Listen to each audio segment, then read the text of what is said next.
Hello hi welcome to my channel.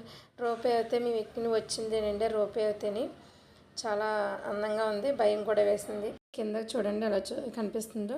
ఇది అయితే రోపే నడిపే మిషన్ అండి. చక్రం ఎలా తిరుగుతుందో చూసారా. అది ఎక్కినంతసేపు భయం వేస్తుంది మనకి, ఎక్కడైనా తెగిపోయి పడిపోతుందేమో అని. కానీ అలాంటి భయం ఏమి లేదండి, చాలా బాగుంది. చాలా బాగా ఎంజాయ్ చేసాం. కిందకైతే దిగిపోయామండి మేము, అంటే కొండపైకి ఎక్కాం కదా, దిగిపోయాం.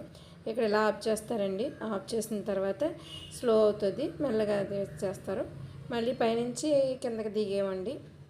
పైన ఎంజాయ్ చేస్తాం. కిందకి దిగి వచ్చినప్పుడు మళ్ళీ రోపే ఎక్కేసాము. కిందకి దిగినప్పుడు చూడండి చాలా బాగా కనిపిస్తున్నాయి కదా. మళ్ళీ లైట్ వెలుగు. ఇప్పుడు 8:30 అలా అయ్యిందండి టైము. కిందకైతే వచ్చేసాం. ఇంకా డే టైంలో చూసారు కదా మీరు, బయట వైజాగ్లో వాతావరణం ఎలా ఉందో. ఇప్పుడు నైట్ టైం అండి. చాలా బాగుంది కదా, లైటింగ్ వెలుగుతూ. ఎప్పుడు కూడా చాలా వెలుగుగా ఉంటుంది వైజాగ్ అన్నది.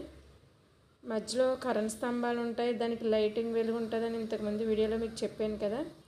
చూసారు కదా కరెంట్ స్తంభాలు అయితే లైటింగ్ ఎలా ఉందో. నైట్ టైం అంతా ఇలాగే ఉంటుందంట. చాలా బాగుంది కదా, రకరకాల వెలుగు వస్తుంది. ఇంతకుముందు వీడియోలో మీకు చెప్పాను కదా, వెంకన్న బాబు గుడి ఒకటి ఉంది, వెళ్ళడం అయితే కుదరలేదు. ఈసారి వచ్చినప్పుడు వెళ్తామని. అప్పుడు వెళ్ళలేదండి. ఇప్పుడు కూడా వెళ్ళడం ఏమైతే కుదరలేదు మాకు. వెళ్తాం మళ్ళీ వచ్చినప్పుడు. ఇక్కడ అయితే నడిచెళ్ళే మార్గం అని చెప్పాను కదా మీకు, లైటింగ్తో చాలా అందంగా మెరిసిపోతుంది కదా. ఇప్పుడు మెట్ల మీద దారిని చూపించింది. ఇప్పుడైతే బండ్ల మీద వెళ్ళే దారి. ఇదైతే ఎయిర్పోర్ట్కి అంటండి, వైజాగ్ ఎయిర్పోర్ట్కి వెళ్ళే మార్గం. అక్కడ వైజాగ్ ఎయిర్పోర్ట్ అని రాసి ఉంది. ఓకే అండి, వీడియో కనుక మీకు నచ్చినట్లయితే బాయ్ అండి.